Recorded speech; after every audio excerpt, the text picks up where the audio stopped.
Bon, dis donc, comment va ton pool du Vendée Globe? Hey, pas pire pantoute. Oui? Je suis 3e en ce moment. Sur combien? On est à peu près une quinzaine. Peut-être que Jab pourrait me confirmer ça parce que lui, il est dedans, mais ça va pas très bien. Ah, ça va pas bien. Jack est combien? Jack est dernier. Mais c'est arrivé sur le tard, par exemple. Je pense que, corrige-moi si je me trompe, mais je pense qu'il a pris les restants. Ouais, les restants de skipper. Toi, Martin, t'es pas dans le pool du Vendée Globe? Non, j'ai décidé de participer au pool de la Coupe América. Ah, voilà. Chacun son... C'est ça. C'est chacun son événement de voile de prédilection. Ouais, toi, ça va être la Transit Saint-Malo. C'est Québec ça. Saint-Malo. Oui, parce que moi, je suis un local. Moi, tu le sais, c'est local. Ne reste que quoi? Une fois aux 4 ans? Je peux te dire ça en ce moment. Là, je suis... Jabber est bon dernier. Ça, c'est Jacques-Alexis. C'est notre réalisateur. On est 13. On est 13. Apparemment. Alors, il y a... les 13 personnes sur Terre qui s'y intéressent au ben, Vendée. Plus, à Montréal, plus je pense. la quarantaine de skippers, là, ça fait déjà 53. Et leur famille. C'est leur bon, famille. c'est bon. Leur famille.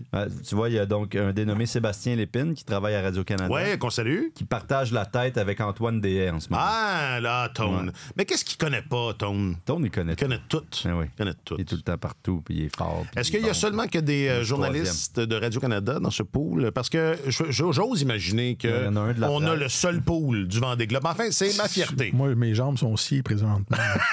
Et je suis pas mal sûr qu'on a ouvert un épisode il y a 4 ans avec exactement la même conversation où on cherchait à savoir comment allait le pool d'Alex, son pool du Vendée Globe. Je regarde ça, puis la seule personne, ce sont pas tous des journalistes, mais tous des radio-canadiens, à l'exception d'un journaliste de la presse. Ah, est-ce qu'on a le droit de dévoiler son identité? Qui restera anonyme. Il a déjà travaillé à Radio-Canada. Ben, ils ont tous déjà... Non, pas. Non. C'est nous autres qui avons formé toute cette génération. C'est moi qui ai tout formé. Oui, puis on se rassemble début novembre, fin octobre, début novembre, à chaque 4 ans, parce que c'est aux 4 ans le Vendée Globe. Pour justement faire nos Vous devriez partir un balado. Tellement voile. Tellement Vendée Globe. Tellement Vendée. Tellement Globe. Ouais. Tellement Vendée, ça peut porter à confusion, mais prêter à confusion. Tellement voile, j'haïs pas ça. Moi, j'haïs ça. Ça pourrait être Joël Le Bigot qui l'anime. Là, ça brille. Là, tu brillerais. Là, on aurait quelque chose. Il te ferait un beau personnage avec ta tête, puis ça serait bon. ça serait bon. Ça se termine quand? Parce qu'on va en reparler. On va en reparler, Martin. On va surveiller ça. Oui. On va jusqu'à la fin. Un bon 2 mois. On a quand même du temps. Là. Ça fait fin janvier, peut-être même début février. Il nous reste un bon 2 mois, 2 mois et demi. Excellent. Génial. Et ça prend à peu près 3 mois, plus ou moins. Donc, c'est ça, il y a un mois de... C'est 80. Un mois de naviguer. Ils sont rendus comme Jules Verne. Là, 80 jours. Ils font le tour du monde en 80 jours à peu près. Ouais. Ça navigue. On a un mois de naviguer, il reste 2 mois à naviguer. Plus ou moins, exact. Faut-tu que je m'exprime? J'ai rapidement maîtrisé le champ lexical. Okay. Oui, tout à fait. Alors, je vous en reparle. Mais j'espère. Fantastique. Je vous tiens au courant. Donc, t'es 3e. C'est quand même en bonne position. Nous autres, Martin et moi, on fait un pool des poolers du Vendée Globe. Okay. Alors, moi, j'ai pris l'épine. OK. Je vais prendre Antoine. Moi, je me prends moi, c'est ça? C'est ça. Okay. Aujourd'hui, choisissez votre sauveur. Une équipe européenne est en ville. Et est-ce que New York est tombé sur la tête? C'est tellement hockey. Épisode 357.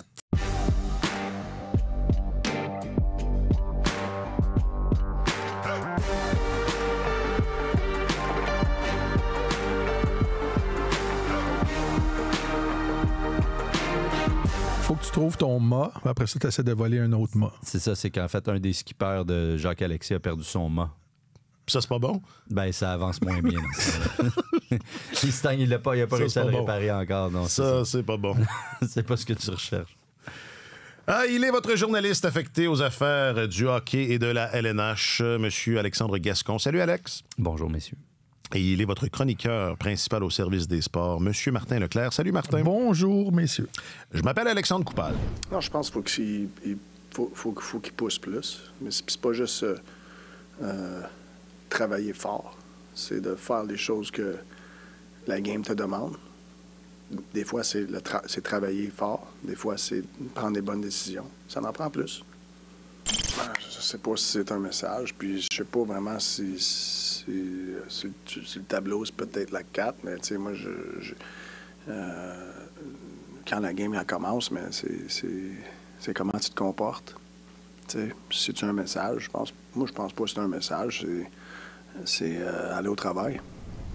Martin Saint-Louis, après l'entraînement de lundi, entraînement qui faisait suite à ce naturel qui avait été chassé et qui est revenu au galop samedi dans le match contre les Golden Knights. Et on faisait référence là à la mutation de Juraj Slafkovský et Kirby Dach sur un autre trio. Est-ce la 4? Est-ce la 2? Est-ce la... Apparemment que sur le tableau, c'est en ordre. As-tu vu le tableau, Alex? J'ai pas vu. Hier, Marc-Antoine... Marc-Antoine a peut-être vu le tableau. Marc-Antoine couvrait la pratique. Je pense que Marc-Antoine a dit que selon le tableau, c'était la 4. Je faisais un excellent reportage. Bilan, quart de saison. Ah, pour vrai? Ce qu'on appelle la télévision. Je connais pas. Ouais. Média en perte de vitesse. En perte de vitesse, oui. Puis c'est quoi le bilan? Tu l'écouteras. C'est moyen. Je vais toujours te le dire. J'ai résumé ça en 1,35, mon vieux. Pif, paf, bing, bang. D'ailleurs, n'est-ce pas ton surnom au téléjournal? Oui. On va demander à Gascon, pif, paf, bing, bang. Okay. Par où on commence avec ça, là? Est-ce que moi, je vais le dire d'emblée, là, cette semaine de congé-là, c'est ça le problème. C'est ça le problème. Ça allait bien. Non, mais on a pesté un peu contre le calendrier. Tous les matchs en même temps. Après ça, c'est mal tombé. C'est mal tombé, hein? Ben, j'aurais tendance à être d'accord avec toi là-dessus. Bon. C'est mal tombé parce que quand tu viens de gagner, quand tu sembles avoir retrouvé tes moyens, ce que tu as envie de faire, c'est d'enchaîner les matchs là, puis essayer de poursuivre sur ta lancée. Inversement, ça aurait pu avoir un effet bénéfique à se dire, bon, ben là, on a retrouvé nos sens, on a une petite pause, on se repose. Ouais, David Savard, on peaufine. On peaufine, on a pas mal d'entraînement, ce que tu as très, très, très rarement dans une saison. En fait, moi, dans les dernières saisons, je me rappelle pas là, d'avoir vu le Canadien s'entraîner 3 jours de suite, comme ça, avec du temps à lui. Puis, tu sais, David Savard disait, écoute, pas mal tout le monde a un petit peu mal partout, des petits bobos, déjà, ça vient vite. Alors, il y a cet aspect-là qui était bien. Et puis, où on aurait pu constater, disons, une défaillance due à cette rouille, ça aurait été en première période. Normalement, quand une équipe est un peu rouillée, c'est au début, l'exécution est brouillonne, on a de la difficulté, tout ça. Et à l'inverse, les Golden Knights, qui jouent un 3e match en 4 soirs, auraient eu tendance normalement à sortir fort. Donc, la première période, moi, je la sentais périlleuse. C'était pas un chef-d'œuvre. C'était la meilleure période du Canadien. Oui. Ouais. Ben, 1-3-ish, là, mais ça n'a pas été un chef-d'œuvre ni d'un côté ni de l'autre. Mais le Canadien est sorti quand même à 0-0. Donc là, tu te dis, OK, on a chassé la rouille, poursuivons. Et à l'inverse, les Golden Knights auraient pu se fatiguer un peu plus, le match avançait. Ouais. Donc, c'est là où c'est incompréhensible un peu ce qui s'est passé. C'est correct de faire des erreurs. C'est une équipe qui est moins talentueuse, on le sait. C'est plus dans la façon de perdre là, qui est inquiétante. Puis moi, j'ai senti Martin Saint-Louis un brin inquiet après le match de samedi. Certains propos, je trouvais qui étaient assez révélateurs. Entre autres, quand je lui ai demandé si ce n'était que... comment traduire growing pains, là, un apprentissage de jeunesse, là, dans la douleur. Des écueils de la jeunesse, un peu dans la douleur, ou s'il y avait autre chose derrière ça. Puis il a répondu, il m'a dit, j'espère que c'est ça. J'espère que c'est ça. Puis il n'avait pas l'air convaincu. Il me disait, puis en même temps, ils savent que c'est inacceptable. T'sais. Puis il y a quelques phrases dans son point de presse comme ça qui me laissaient croire que, pas qu'il était désemparé, mais qu'il se posait de sérieuses questions. Puis il y avait de la misère à comprendre comment ça se fait que ces manquements-là reviennent ponctuellement, périodiquement, comme s'il n'y avait jamais rien d'acquis dans l'enseignement, que oui, parfois, ça se redresse, mais c'est pas long pour que la barque prenne l'eau à nouveau. Alors, moi, j'ai perçu ça. Peut-être que c'était juste sous le coup de l'émotion, le découragement du moment, puis bon, il y a eu 2 bonnes nuits de sommeil là, avant de reparler aux journalistes lundi, et puis le ton était quand même différent. Mais il y a ça, là, c'est pas normal qu'une équipe, même jeune, même moins talentueuse, OK, qui a quand même une certaine... Parce que oui, ils sont jeunes, mais ces jeunes-là ont quand même commencent à avoir une certaine expérience de la Ligue nationale. Tu sais, quand ça fait 1-0, ils sont encore dans le coup. Kirby Dach fait un énorme revirement. Là, les épaules s'affaissent, tout le monde est abattu. Et là, c'est le début, là.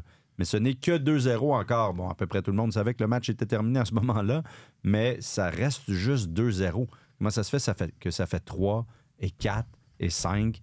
C'est ça qui n'a aucun sens puis qui est difficile à expliquer.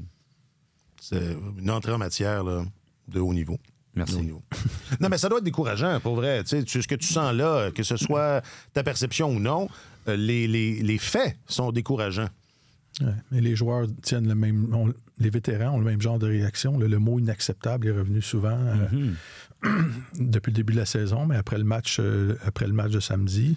Puis il y a beaucoup de choses ambiguës encore chez les Canadiens. On se dit au cours des 10 derniers jours, les joueurs portent une attention particulière au jeu défensif. C'est sûr que ce ne sera pas parfait à tous les soirs. Puis quand tu rencontres une équipe de pointe comme Vegas, expérimentée, qui a des aspirations d'aller très, très loin en séries éliminatoires, c'est très difficile pour une jeune équipe. La chaîne va débarquer certains soirs, mais le fait que le mot inacceptable revienne constamment, on voit des choses dans l'utilisation des joueurs. Comment je pourrais dire ça? Tirer le maximum de jus d'une équipe. Il faut, ça prend un petit peu d'aide d'en haut. Des fois, ça vient pas juste de façon intrinsèque de la part des joueurs. À un moment donné, il faut le calendrier est exigeant, puis il faut que tu trouves une façon de les fouetter pour que la machine soit toujours au maximum. Et la seule façon de fouetter dans la Ligue nationale de hockey, c'est de gérer le temps de glace. De priver les joueurs de temps de glace, ceux qui sont moins performants, et des fois de les retirer de la circulation, de les envoyer sur la passerelle. Et je trouve ça fascinant de voir comment le Canadien est géré depuis que Martin est arrivé, parce que on pensait tous un peu que son mentor, maître à penser, était John Tortorella. Puis John a eu une grande influence dans sa carrière, Martin, puis ils sont encore très liés et tout ça, mais la façon de diriger l'équipe est diamétralement opposée. Ouais. John Tortorella, il a la mémoire d'un poisson rouge. Qu'est-ce que tu as fait pour moi récemment? Puis si c'est pas dans les standards, ce qui est arrivé récemment, si c'est pas selon les standards, tu t'es rayé de l'alignement ou tu t'en vas dans... Tu t'assois au bout du banc, puis il y en a un autre qui prend ta place et il nourrit cette compétition-là à l'interne, et ça, on le voit beaucoup moins chez les Canadiens. Puis la preuve, c'est que là, tu sais, Kirby Dach et Juraj Slafkovský, qui ont un but depuis le début de la saison, dont l'effort est mitigé, dont la qualité du jeu est mitigée, dont la qualité des décisions est douteuse. Ils se font rétrograder de trio, puis c'est une grosse histoire, alors que... ça devrait juste être normal. Ça devrait juste être le fonctionnement d'une équipe normale depuis 3 ans. Là, on arrive bientôt au 3e anniversaire de la nomination de Martin. Fait qu'il a pris un grand soin d'essayer de relancer des joueurs depuis qu'il est arrivé, de travailler sur les cas individuels. Mais à un moment donné, si tu veux aider les joueurs à se surpasser, il faut que tu les fouettes aussi. Et moi, je suis content de voir que là, si la tendance se maintient, parce qu'on n'est jamais à l'abri d'une catastrophe, mais que Martin va avoir pour la première fois bientôt, depuis sa nomination, va avoir un alignement complet à gérer. Et que là, il va être au maximum de compétition à l'interne. Et j'espère qu'on va le voir coacher pour vrai, enfin. Et j'utilise le mot coacher, je sais que c'est un anglicisme, mais il a dirigé son équipe depuis 3 ans, mais est-ce qu'il l'a dirigé de façon à presser le citron et à tirer la dernière goutte de performance? La réponse est non. La réponse est non. Et on en parlait sur la passerelle, Alex et moi, samedi. Et je disais, c'est incroyable. Je pense pas qu'il y a une autre équipe dans la Ligue nationale qui a 2 joueurs qui ont marqué juste un but depuis le début de la saison au sein du premier trio et au sein de la première vague en avantage numérique. J'ai chroniqué en fin de semaine sur l'unité d'avantage numérique. Depuis 3 semaines, depuis le début du mois de novembre, Lane Hutson, par tranche de 60 minutes de jeu en avantage numérique, l'équipe marque 15 points quelques buts par tranche de 60 minutes quand il est sur la patinoire. Ce qui est très bon. Ce qui est très, très bon. Il y a juste, depuis le début du mois de novembre... Oui, depuis le début du mois, il y a juste Morgan Riley et Dougie Hamilton qui ont mieux que ça. Mais malgré ça,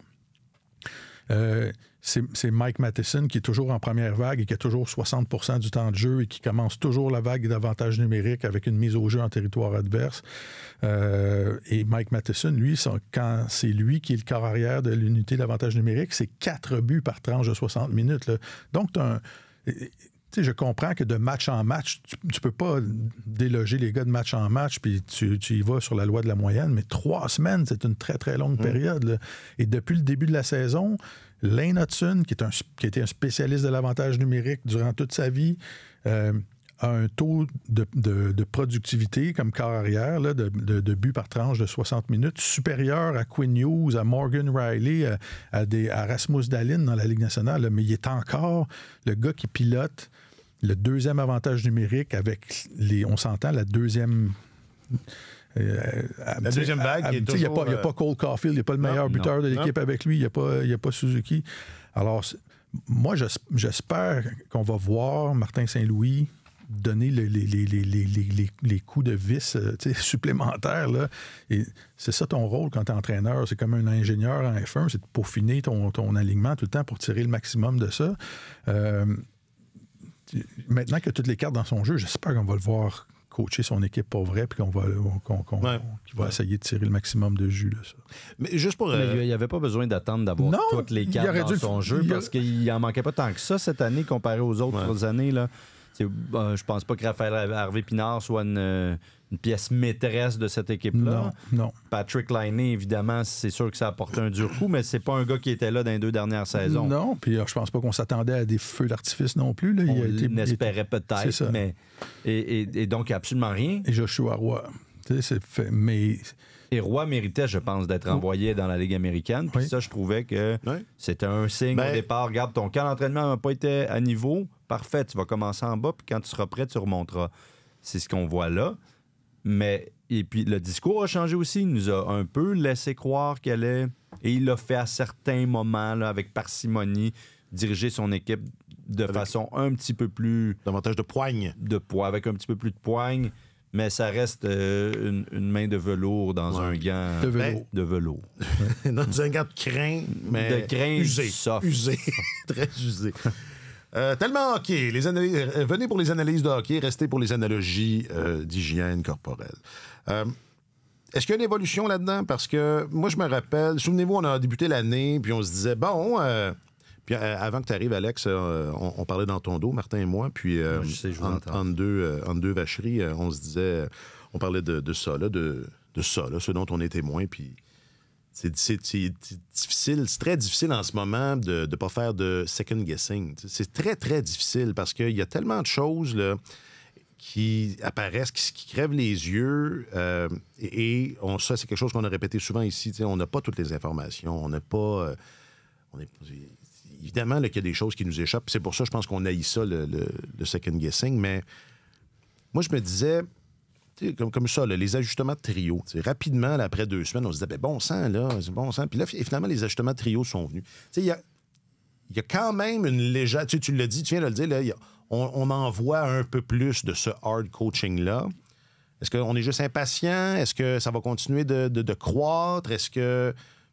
C'est ça, c'est un apprentissage pour Saint-Louis aussi, mais comme Martin disait aussi, je pense que Saint-Louis fait attention de ne pas taper 5 gars à terre. Là. Mettons, si on prend Kirby Dach, qui est désorienté sur une patinoire de la Ligue nationale en ce moment, j'imagine que la réflexion derrière ses décisions à Saint-Louis, c'est un peu... Là, il y a tellement le moral dans les talons, puis il a tellement plus confiance en lui que si on se met à jouer au yo-yo puis à l'envoyer sur la galerie de presse, là, ça va juste être pire. Il y a peut-être une partie de cette réflexion-là, mais il faut qu'il lui enlève des responsabilités. Là, parce que il se met probablement trop de poids sur les épaules à absolument essayer de produire, puis là, il doit être dans cette dynamique-là de « faut que ça marche, faut que je produise », puis ça devient de pire en pire. T'sais. Mais enlevez-le de la première vague d'avantages numériques, s'il vous plaît, il n'y a plus d'affaires là.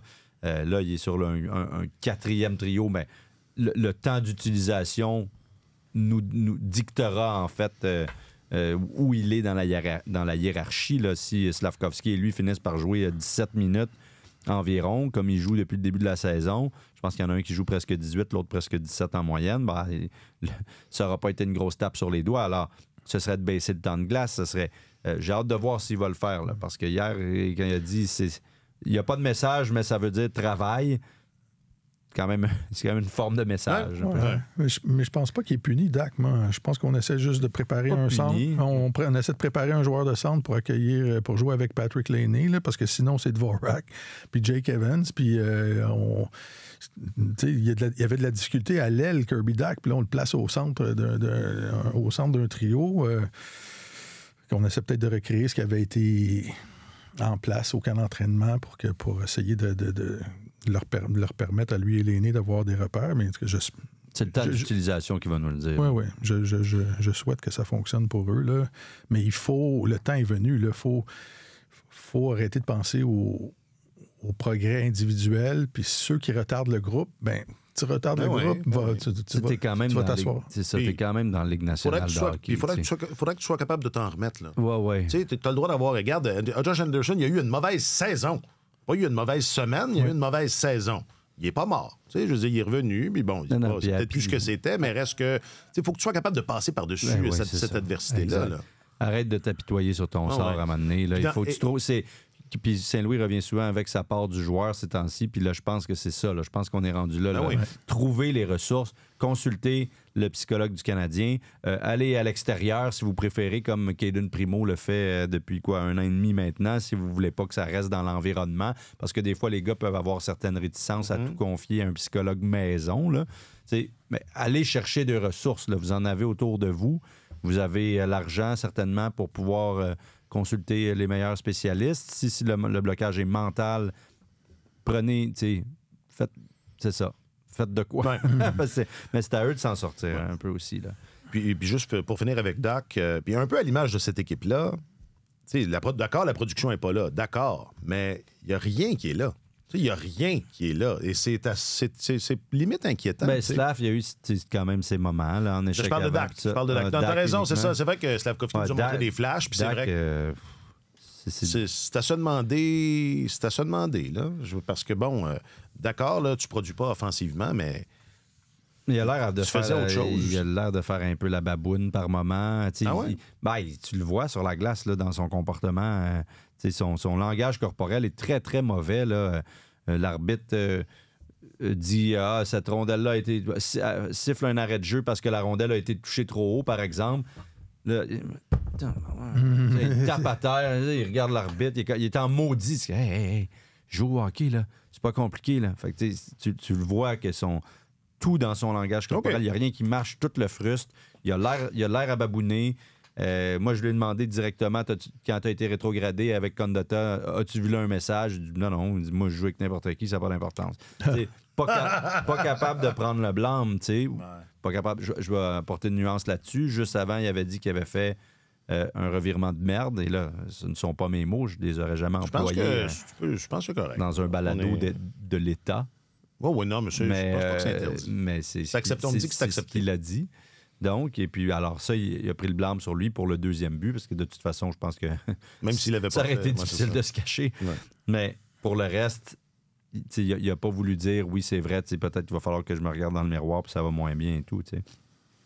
La leçon à tirer à date de ce début de saison-là, selon moi, pour la direction... Est-ce que c'est dans ton topo sur le... non, parce que j'avais pas le temps de me rendre jusque-là. Là. Mais, et puis, c'est une opinion, donc ça marche pas. Mais c'est que ça prend des joueurs d'expérience. Oui, mais ça, c'est quelque chose qu'on a répété. Oui, mais ça prend des joueurs d'expérience dès maintenant pour encadrer ton monde. Puis, tu sais, le principe de oui, mais là, on va payer un gars qui a 30 ans, puis il va être moins bon quand... Non, puis il va enlever la place. Il va enlever la place. Il va être moins bon rendu à 34 ans quand nos jeunes vont être prêts à compétitionner. Puis regarde, tu dealeras avec ça. C'est dans 3 ou 4 ans. Puis en attendant, il faudrait que ta gang apprenne à gagner des matchs. T'sais. Puis pendant que Martin pérorait... Non, c'est pas vrai. Martin Leclerc. Oui, discourait tout à l'heure. J'ai juste fait un bref recensement de la fiche du Canadien avec Sean Monahan dans la formation. Okay? Il a joué une partie des 2 dernières saisons. Le seul gars qui a joué pour 500 au cours des dernières années. 500 flush. 32-32-10. Avec Sean Monahan dans la formation. C'est la fiche de l'équipe. La fiche du Canadien avec Monahan dans la formation, à cheval sur 2 saisons, parce que la première année, il a joué juste 25 matchs. Mais l'an passé, il jouait une saison complète. Là. Il y avait 49 matchs de jouer avec le Canadien, puis il a été échangé à Winnipeg. Il a même joué 83 matchs à cause de l'échange, donc solide. Bref. Il a joué en surtemps. En surtemps. Oui, je pense qu'il a été payé en conséquence. T'es pas payé. C'est du temps supplémentaire, ça. Quand la saison est finie. Alors, non, mais ça, c'était la saison. Non, il a fait un match de plus. Mais le 83e match, t'es pas payé. Alors, 32-32-10 avec Sean Monahan, 500.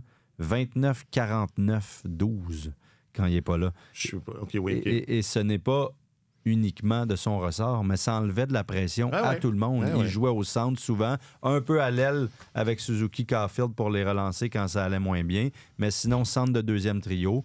Ça faisait en sorte que tout le monde était un petit peu plus dans sa chaise, pour reprendre une expression consacrée. Ce n'est qu'un exemple, puis ça va bien d'ailleurs à Columbus. Il donne un sérieux coup de pouce à cette équipe-là. Monahan. Mais ils ont essayé qu'un de exemple, garder. mais un gars qui joue dans la Ligue nationale depuis 10-11 ans, qui est à peu près autour de la trentaine, qui connaît le tabac, qui a aussi été un joueur de premier plan, qui est talentueux.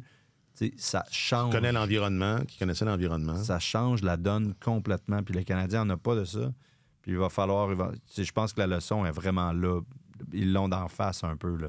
Puis je leur apprends probablement rien, mais il va falloir que ça change vite pour encadrer les kids qui sont là. Retenons ça pour quand on sera prêt à parler de Jake Evans, Yoel Armia, Christian Dvorak, qui sont tous à la dernière année de leur contrat. David Savard.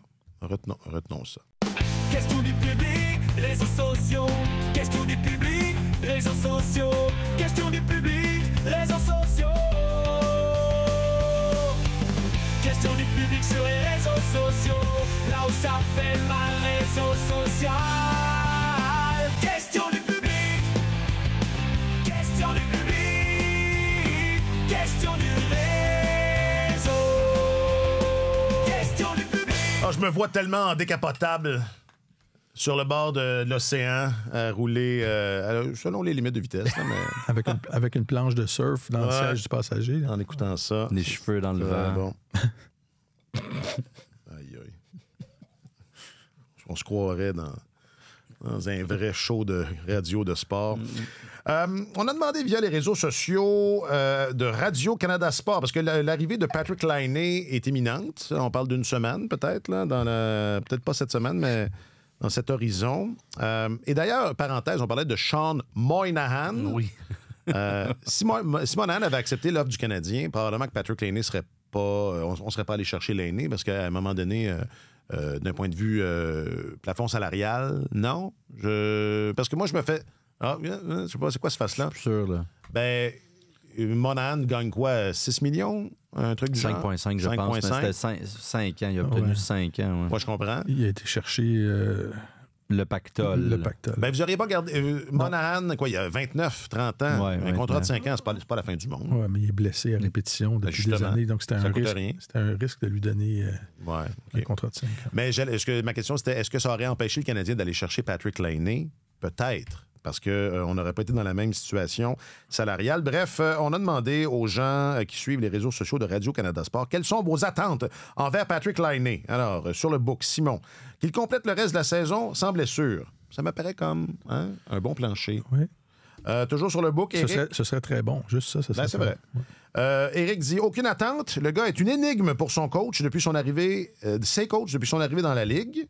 D'accord. David, toujours sur Facebook, comme tout bon partisan du Canadien, il doit remporter le trophée Maurice Richard. Sinon, on va demander à l'échanger. Ça se peut, mais enfin, ça s'est déjà entendu. Et Jean, qui résume bien, à mon avis, il va probablement être en feu pour 8-10 matchs. Il va nous permettre de gagner un peu plus. Et toute la sphère journalistique va se mettre à parler d'une place de l'équipe dans le mix. Après ça, les autres équipes vont se mettre sur son cas. Il n'aura plus d'espace et ça va être fini, le mix. Je pense qu'il y a là notre avenir. Non? Ça me surprendrait qu'il soit en feu pour les 8-10 premiers matchs. Il n'a presque pas joué depuis très, très longtemps. Là. Lui, il part de loin par rapport aux autres. Le rythme de jeu s'est déjà accéléré. Là. On est au quart de la saison. Il y a du rattrapage à faire.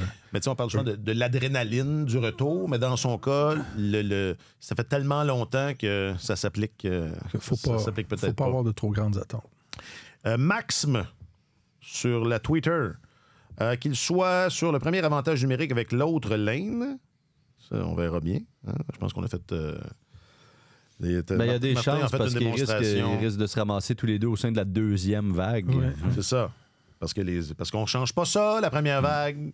J'ai entendu, je fais une parenthèse, j'ai entendu des commentateurs dire, parce que dans le match contre Vegas, Dak et Slavkovski ont été relégués Ouais. été relégués, disons ça comme ça, mais ils ont quand même eu leur présence à l'avantage, sur la première vague en avantage numérique, ce qui pouvait sembler un brin incohérent. Très incohérent. Et il y avait des commentateurs qui disaient « Oui, mais là, c'est parce que les patrons, on pratique les patrons, tu peux pas changer ça. » Puis j'étais comme moi, mais en même temps, les gars jouent au hockey depuis qu'ils ont 2 ans. C'est pas grave. C'est ça, hein? Kirby Dach a pu aucune affaire sur la première vague d'avantage. Mais les patrons, ils ont pratiqué. Là, les autres, Emile Heinen. Quel patron? Les patrons de jeu ou ceux en haut dans la galerie de presse? Et finalement, un dernier petit sur Instagram. C'est Monstre de Chila, qu'on salue, qui dit qu'il joue et la santé. Ça aussi, c'est... On se la souhaite tous, en fait. C'est ça. Et c'est un avant-goût du temps des fêtes. Mais sur le Sky... J'ai rien sur le Sky. On n'est pas rendu sur le Sky. Ben, nous autres, oui, mais je pense que nos gourous des réseaux sociaux, ils savent pas c'est quoi. C'est un petit peu en retard. On est un petit peu en retard. C'est nos gourous. Non, mais c'est ça. C'est un paradoxe. Patrick Laine devrait être de retour. J'ai trouvé que le rappel de Joshua Roy, oui, dans le contexte du retour éventuel de Patrick Laine, de la remise à niveau de Raphaël Harvey-Pinard, j'ai trouvé ça bizarre comme timing, il me semble. Parce que tu disais c'était normal qu'il soit renvoyé. Moi, je l'aurais ramené j'aurais essayé de le ramener pour de bon. Là, je pressens qu'il va être là, mais que ça va durer un temps.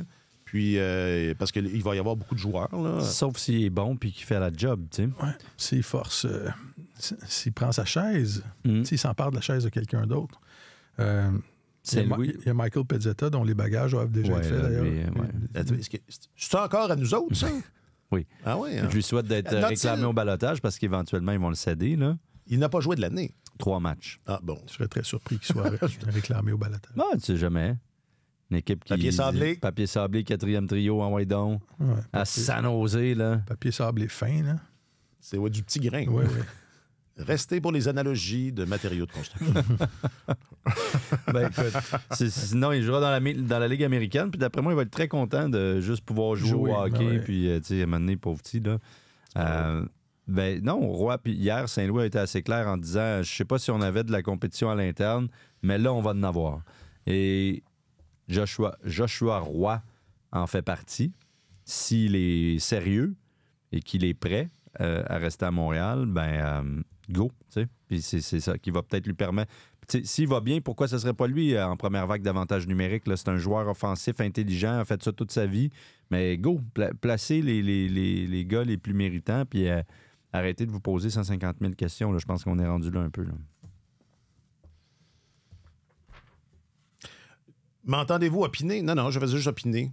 J'opinais. M'entendez-vous? Un petit mot sur le Utah HC qui est en ville. Bon, évidemment, ça vieillit vite, mais les gens seront en mesure d'apprécier le travail de Maverick Lamoureux. Oui. Il est facile à identifier. C'est celui qui mesure, c'est 6 pieds 7. C'est celui qui dépasse de la bande, de la baie vitrée.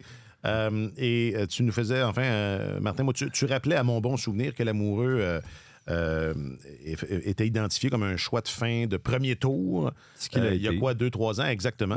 Exactement. Puis il y avait des gens qui espéraient un peu, ou on avait fait un peu... le Canadien avait un choix de fin de premier tour. Il y avait des souhaits en ce sens-là. C'est un bon... c'est une entrée en matière, une bonne entrée en matière pour lui dans la LNH. Oui, ça va bien. C'est un peu une métaphore aussi du Utah HC qui aussi a fait une bonne entrée en matière dans la LNH. Oui. Je me souviens au repêchage en 2022 d'avoir dit à Alex, j'espère que Méchard va être très, très bon parce que le Canadien... Je me rappelle de ça. Le Canadien a fermé les yeux sur Maverick Lamoureux. Le Canadien détenait la 26e sélection du premier tour. C'était le 2e choix de premier tour de l'équipe. Et donc, on a misé sur Méchard, un autre petit attaquant qui a eu 2 saisons ordinaires dans les rangs juniors dans la Ligue de l'Ontario au cours des 2 dernières années, qui est arrivé au camp, par exemple. J'ai trouvé qu'il avait bien paru au camp, il avait bien patiné, tout ça. A commencé la saison avec le Rocket, 5 points en 5 matchs, 1 but, 4 passes. Bon début de saison, mais il s'est blessé et il semble pas prêt de percer la formation du Canadien. Et de l'autre côté, tu as Maverick Lamoureux.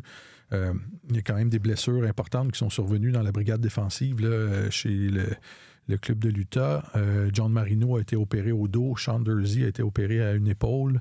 Lamoureux est arrivé. Et la semaine dernière, je regardais le premier match de Joe Sacco à la barre des Bruins de Boston. Il jouait contre le club de l'Utah. Et c'était un match de 1-0. Là, c'était comme les Bruins jouaient avec l'intensité d'un match de séries éliminatoires. On s'entend, nouvel entraîneur. Le directeur général, Don Sweeney, qui avait fait une sortie pour dire, là, si ça ne fonctionne pas, maintenant, ce sont les joueurs. On va faire des changements dans le personnel des joueurs. C'était un match vraiment intense et avec une avance de 1-0, avec un retard de 1-0 à combler en troisième période. Lamoureux jouait à profusion. Dans les dernières minutes, était sur la patinoire et je le regardais patiner. C'est rare que tu vois un gars de 6 pieds 7 patiner avec cette fluidité-là. Distribuait la rondelle, appuyait l'attaque, il était partout. Je le regardais jouer, je me prenais la tête à 2 mains puis je me disais, oh non. Dis-moi pas que ça va être un autre cas dont les partisans du Canadien vont se rappeler pendant longtemps. Alors, je regardais particulièrement Lamoureux ce soir. Ses premiers matchs au Centre Bell, c'est quelque chose pour un jeune Québécois. Petit gars de Laval. Mais s'il continue à jouer de cette façon-là, à progresser comme ça, il est déjà le joueur le plus puni aussi chez le club de l'Utah. Il prend sa place. Là. Il ne joue pas timidement. Bon. Ça n'augure pas bien. Ça va être le titre du balado. Leclerc, 2 points. Le Canadien s'est planté. Je ne dis pas ça. Je suis pas bon pour faire de la sensation. Il est encore tôt pour dire ça, mais à date, là...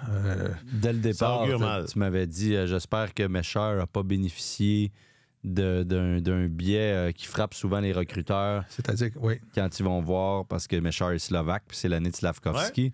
Et quand tu vas voir jouer souvent un joueur, un espoir de qualité, Slavkovski en question, puis que tu vois Mescher, tu en vois d'autres, tu peux avoir cette tendance-là à les apprécier davantage que ce qu'ils sont, ce qu'ils offrent. Ouais, parce que tu les vois peut-être plus que tu les aurais vus s'il n'y avait pas eu... Probablement. C'est comme il y a des députés en politique, des fois, qui sont élus sur... l'expression que Jean Lapierre, le défunt commentateur politique, utilisait, est élu sur la côte sur le côte à queue d'un bon chef. Là, il y a des députés qui sont des pancartes sur des poteaux, qui sont élus, peu importe leurs compétences, mais il y a des gars qui bénéficient d'une visibilité accrue parce que les recruteurs vont constamment voir les espoirs de premier plan. Puis là, ils s'amourachent de joueurs qui jouent dans la même équipe qu'un espoir de premier plan. Et ces gars-là sont sélectionnés à des rangs avantageux au repêchage. Mais il est tôt encore, là, on s'entend. Absolument. Là, mais Lamoureux... a pris une longueur d'avance intéressante. Oui, puis Eric Kulich aussi, qui a été repêché pas longtemps. C'est ça que j'allais dire. Après, puis Méchard a de la compétition. Il y en a d'autres, exact. Là, Brad Lambert a été sélectionné tout de suite après Lamoureux. Ça ne semble pas être une sélection judicieuse jusqu'à présent, celle de Méchard. Vous allez pouvoir choisir votre comparable. Oui, c'est ça, exactement. Sinon, c'est ça, ça reste intéressant. C'est aussi, ça va être le passage en ville d'André Tourigny. Moi, je me souviens... L'année dernière... Ah, non, quoi? Ah non, mais il avait fait grand bruit avec ce qu'il disait. Tu sais, c'était dans l'époque où Slavkovski... je pense que c'est quand les gars étaient en Arizona, mais à l'époque où Slavkovski cherchait, puis on disait tous...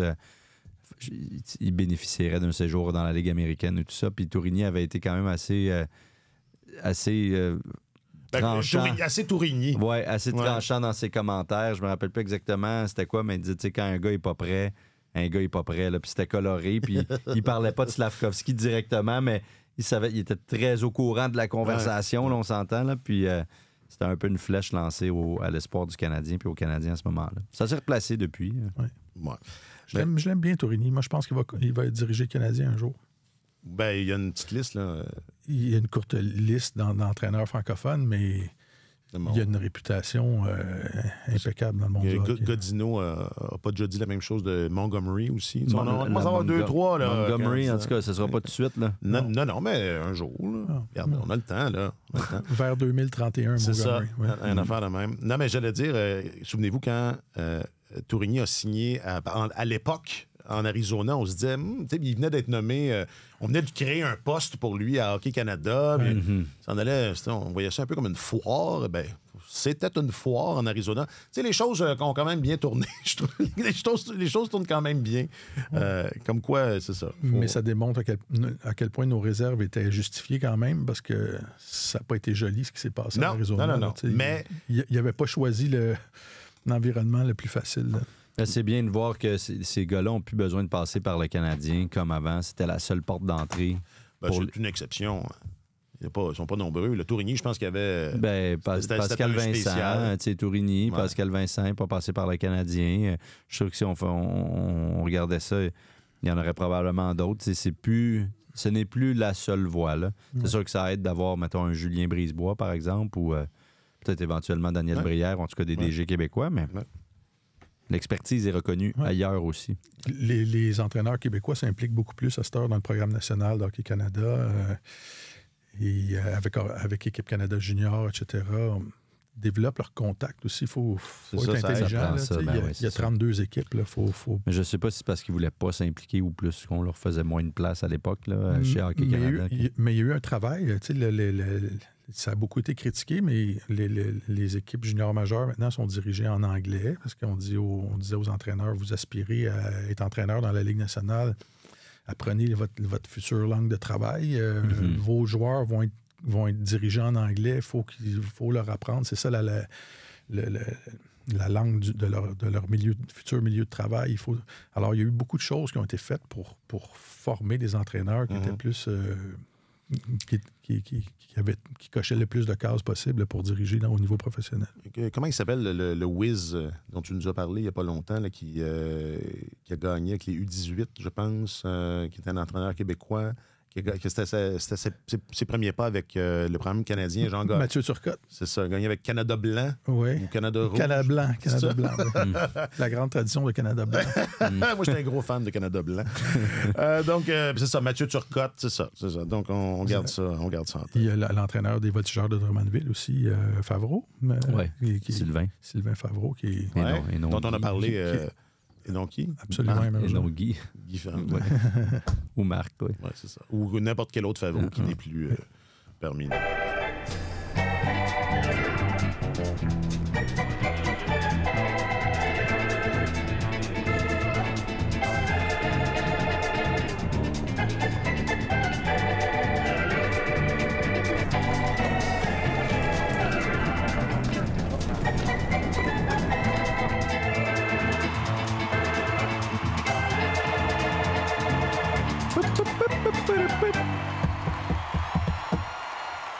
C'était hier. Elliot Friedman, qui n'est pas le co-animateur d'une émission du milieu d'après-midi dans une station de radio régionale. J'entends par là quelqu'un... Ce n'est pas ce qu'il est, non. Quelqu'un dont... lorsqu'il écrit quelque chose, c'est mesuré, mesurable. Écrivait que les Rangers ont apparemment... ça m'étonne. D'abord, l'aspect frontal de ça m'étonne. Que Friedman dise « Les Rangers sont prêts à échanger Chris Kreider et Jacob Trouba, on savait, là, mais là, je veux bien croire que ça va moyen à New York, mais ça va pas si pire. Puis, je sais pas, là... en même temps, Trouba, vous me l'avez expliqué, mais j'ai toujours pas compris. Pourquoi il faut se débarrasser de Trouba, c'est parce qu'il y aura plus d'argent éventuellement pour le payer. Ça, c'est une bonne raison. Puis, c'est ça. À choisir. Ils jugent qu'ils peuvent s'en passer. Puis, en fait... Il aurait aimé ça. Il avait été question qu'il le fasse l'été dernier, selon ce que ses éminents collègues-là rapportaient. Là. Oui, c'est ce qu'on entend. Que Chris Drury et compagnie dans l'organisation des Rangers étaient prêts à se séparer de Trouba, puis lui... c'est quand même une histoire un peu étrange, là, mais lui... Trouba, il aime ça s'en aller. Lui aurait demandé... Non, lui, il veut rester, là. Il voulait rester là. Mais il y a toute l'histoire avec sa copine aussi, mais qui, elle, fait sa résidence. Mais ça, c'était surtout une raison à l'époque pour venir s'établir à New York, parce qu'elle voulait... Elle allait faire ça dans cette... Ils ont des hôpitaux là-bas. Oui, ils en ont, oui. Sa résidence en médecine. Juste oui, pardon. Oui. Sa résidence en médecine, donc. Et puis, elle voulait la faire à New York, où elle avait déjà peut-être... c'était déjà prévu alors qu'ils habitaient au Manitoba. Donc, c'était une des principales raisons pour lesquelles ils voulaient absolument un échange à New York, dans ce coin-là. Là, je pense plus que ça a nécessairement de résonance, dans le sens que c'est plus une considération pour les Rangers, là, disons, dans la gestion du cas Trouba, mais on voulait se séparer de lui pour toutes ces raisons-là. On trouvait qu'il était temps que son salaire de 8 millions par année pesait lourd dans la balance, et puis on prépare de l'argent justement pour, entre autres, Lafrenière qui va avoir son nouveau contrat qui entre en vigueur à partir de la saison prochaine. Shesterkin, qu'est-ce qu'on va faire avec Kakko, etc. Ryan Lindgren, Kendre Miller, qui sont tous joueurs autonomes avec ou sans compensation, là, dépendant du joueur que j'ai nommé. Mais ce sont tous des nouveaux contrats à venir. Alors ça, c'était la raison principale. Alors j'imagine que là, on s'est tanné, parce qu'on avait dit, oui, ça va être une autre saison. Finalement, après 2 mois, ça a l'air qu'on est tanné. Dans le cas de Kreider, je pense que j'ai été aussi surpris qu'à peu près tout le monde, là.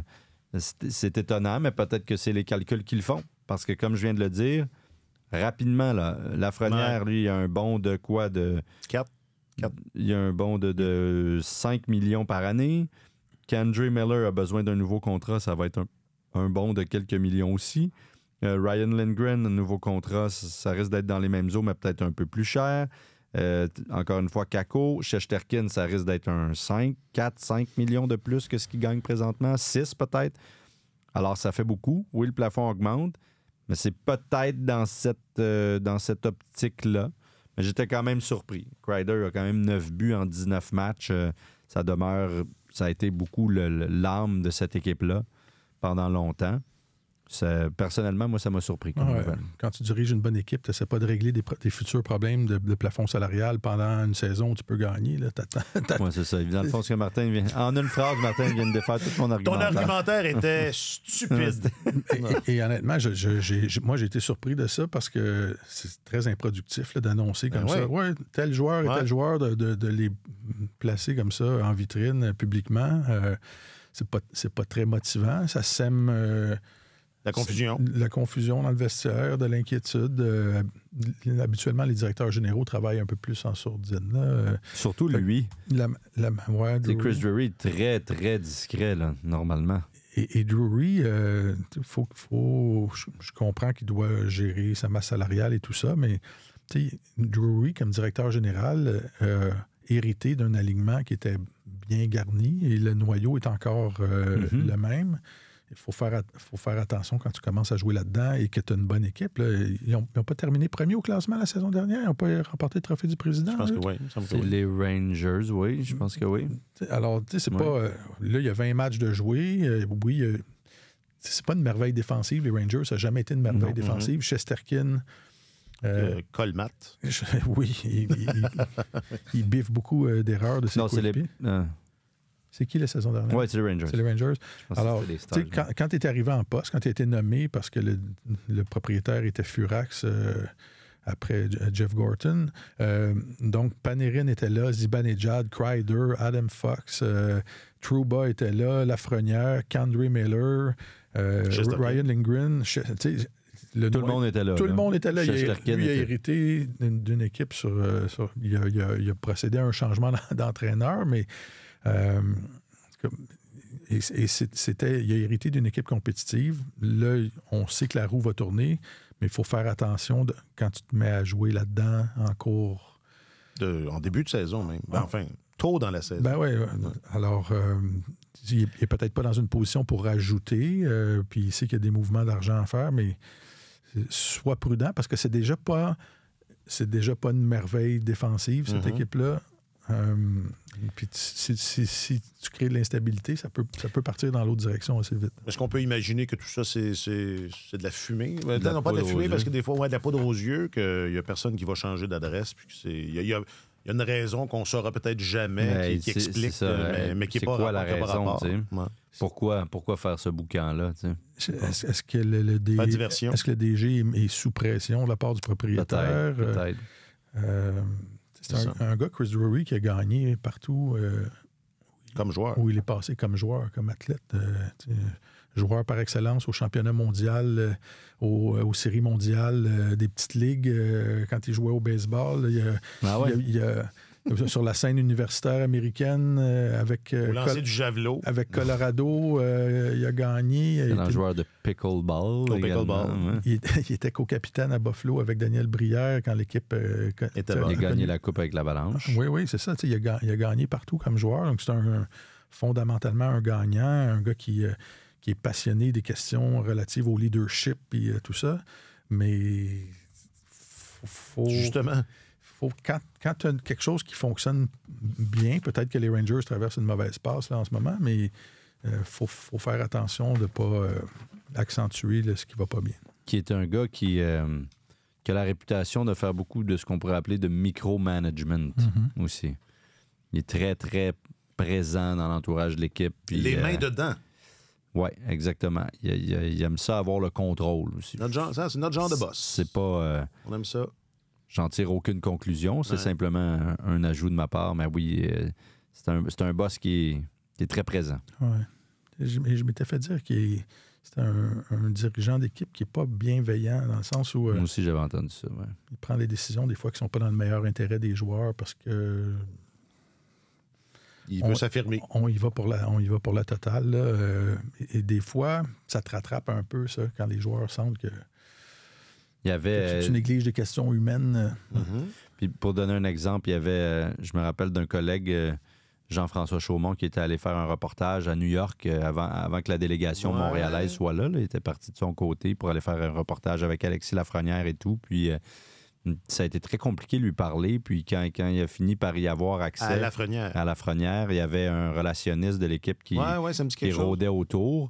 Et puis là, Jeff a commencé à faire son entrevue en français, puis on lui a dit « Non, tu fais ton entrevue en anglais. » Parce que après, ce qu'on a compris, c'est que Drury écoutait ça, puis il voulait savoir qu'est-ce qui se disait et tout. Puis bon, ça avait fait comme un mini-scandale. Là. Il y a d'autres émissions de radio s'en étaient emparées. Ça fait peut-être 2 ans de ça, je ne me rappelle pas exactement. Je pense que comme ton pool du Vendée Globe, c'est la 2e fois qu'on en parle. Mais c'est pour illustrer à quel point, c'est ça, là, tu sais, quand tu veux entendre... Qu'est-ce qui se dit de la part de tes joueurs dans les moindres entrevues. T'sais, il me semble qu'en tant que directeur général, tu as autre chose à faire que ça aussi. Là. Oui. Donc, c'est juste pour donner un aperçu un peu de la personnalité complexe du bonhomme. Et comme quoi, il n'y a pas juste à Montréal où on entend des histoires qui n'ont pas d'allure comme celle-là. Non.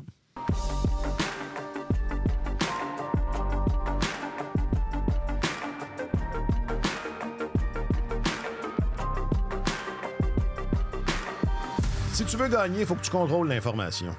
C'est ça. Par là que ça passe. C'est ça, c'est la clé. C'est la fondation. La base. Le contrôle de l'information. Que tu donnes aux joueurs. Oui, et par conséquent, ouais. Bon, quelque chose à ajouter? Non. Ce serait ça, je pense. Ouais. On a fait un effort de concision aujourd'hui. Oui, puis c'est bien, c'est bien. Donc, bon match contre l'Utah HC. Puis, grosse semaine, d'ailleurs, vendredi. C'est ça, pas besoin de préparer à l'avance vendredi. Là, tout va se faire cette semaine. Ouais. Tu seras là, Martin, vendredi. Je rappelle que tu es notre chroniqueur principal au service des sports et que tu t'appelles Martin Leclerc. Merci de me le rappeler. On se revoit vendredi. Ne l'oublie pas. Et toi, tu es Alexandre Gascon. Oui. D'accord? Tu es un journaliste. Fier pooleur. Exécutant. Du Vendée Globe et vulgaire exécutant. Top 3 du pool. Top 3 du pool du Vendée Globe. Médaillé de bronze. Et mon choix dans mon pool des poolers, Alexandre Gascon, journaliste affecté aux affaires du Canadien et de la LNH. Merci, Alex. Merci à vous. Un gros merci à Jacques-Alexis Bernardin. On espère que le mât de ton gars va... Comment ça marche, là? Est-ce qu'il a le droit d'un nouveau mât? C'est sans assistance. Il répare lui-même. Ben oui. Est-ce qu'on sait son nom à ce c'est lequel, Jab? Ils ont tous des noms. C'est l'Hongrois, oui. Il y a un nom. L'Hongrois. Le Hongrois, il y a un nom pas facile à prononcer. C'est celui-là qui a un nom pas facile. C'est son premier Vendée Globe. Il a le mât en plus, ça va pas bien. Il y a le mât en berne. Il n'a pas la chance du débutant. Ça a l'air que non. Donc, on lui souhaite de réparer son mât à cet Hongrois et que ta position au pool s'améliore. Jacques-Alexis Bernardin est le réalisateur de Tellement Hockey. Je m'appelle Alexandre Coupal. Une bonne semaine à tout le monde. Sur tous les terrains et sur tous vos appareils, Radio-Canada Sport.